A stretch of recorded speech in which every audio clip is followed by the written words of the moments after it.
Olá, querido estudante, eu sou o professor Douglas e venho aqui trazer para você uma dica de física. Nesse nosso encontro, eu quero que a gente venha a evitar cair na famosa casca de banana da ondulatória. E você pergunta o que seria isso? Isso seria nada mais, nada menos do que a famosa fórmula V é igual a lambda F. Quantas vezes você já não usou essa equação, não é mesmo?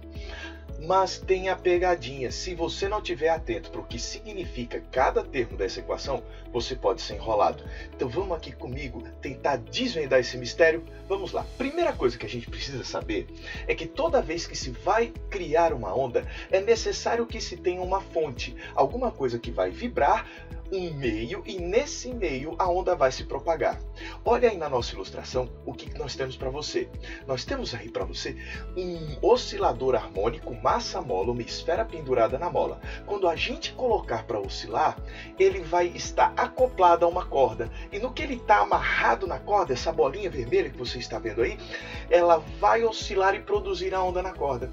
Durante um período de oscilação desse vibrador, desse oscilador harmônico que a gente vai discutir, a gente vai notar que ele desce, depois sobe, vai ao ponto mais alto, que é o chamado mais amplitude, e depois retorna ao ponto central.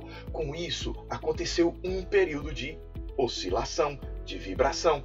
Nesse período de oscilação, a gente já notou na corda que estava amarrada nesse objeto que oscilou, o surgimento de uma onda. Esse desenho que você vê na geometria da onda é o que nós chamamos de comprimento de onda e vamos chamar de lambda. Existe também aquela máxima elongação que a gente tem em relação à linha central. Esta máxima elongação chama-se amplitude. Essa amplitude, por enquanto, não vai ser objeto do nosso estudo. Vamos aqui ainda. À medida que essa onda surgiu, a gente viu que houve um deslocamento com uma certa velocidade durante um intervalo de tempo. No movimento uniforme, a gente pode dizer que a distância é a velocidade vezes o tempo. Se isso é verdade, vamos lembrar que o deslocamento que essa onda sofreu foi o tal do lambda, o comprimento de onda. A velocidade é a velocidade que a onda tem no meio. E o tempo vai ser o período que a fonte que originou a onda demorou para ir e voltar. Bem, se a gente lembrar que o período é o inverso da frequência, lembra-se disso?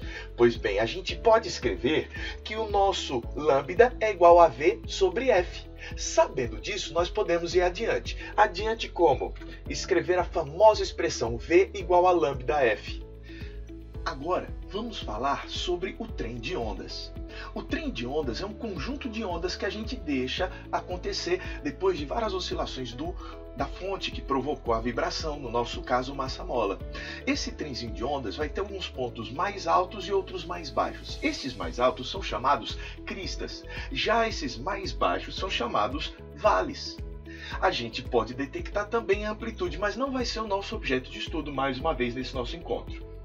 Se você for parar para observar um trem de ondas com várias ondas acontecendo, vai formar aquele formato tradicional, com várias ondulações acontecendo. Esse é o típico trem de onda senoidal. Nós vamos verificar que há repetições desse elemento de onda. Note que eu poderia dizer que se repete esse conjunto de buchinho para cima com buchinho para baixo. Eu também posso dizer que se repetem as figuras que vão de crista a crista. Veja, olha o destaque aí que você tem na figura. Ou o desenho de vale a vale, que vai se repetindo no desenho do trem de ondas. Nós vamos chamar, então, de comprimento de onda o conjunto formado com um buchinho para cima e um buchinho para baixo. Também vamos chamar de comprimento de onda a distância entre duas cristas consecutivas. E também vai ser o mesmo comprimento de onda a distância entre dois vales consecutivos, essas duas regiões mais baixas. Depois de a gente entender isso, a gente pode ver que existem ondas que têm um comprimento de onda mais curtinho ou que têm um comprimento de onda mais alongado. Agora, como é que eu faço para trocar esses comprimentos de onda? Que fatores modificam o tamanhozinho da onda que você está observando? Vamos para um exercício para ver se a gente consegue entender o que vai acontecer. Leia comigo o que vai aparecer na sua lousa. Um sujeito estava à beira da piscina quando começou a balançar a mão na superfície da água. Com isso, produzia ondas que se propagavam com a mesma frequência com que oscilava sua mão. Passou a chacoalhar depois a mão com o dobro da frequência, observando que a onda, item A, aumentou sua velocidade para o dobro, item B, aumentou sua amplitude para o dobro, item C, aumentou seu período para o dobro, ou item D, diminuiu seu comprimento de onda pela metade. E agora, como é que a gente resolve esse problema? Você já vai falar V igual a lambda F. Ah, professor, pela fórmula eu estou vendo que se eu aumentar a frequência da fonte, que está no lado direito da equação, do lado esquerdo eu vou ter o aumento da velocidade da onda. E com isso você vai querer marcar o item A. Então se dobrou a frequência, dobrou a velocidade, não é mesmo? Acabou de errar a questão. Essa não é a solução correta. A casca de banana é justamente essa. Olhando para a equação, para a fórmula, você acaba marcando o item errado. O que é que você precisa para conseguir resolver corretamente essa questão?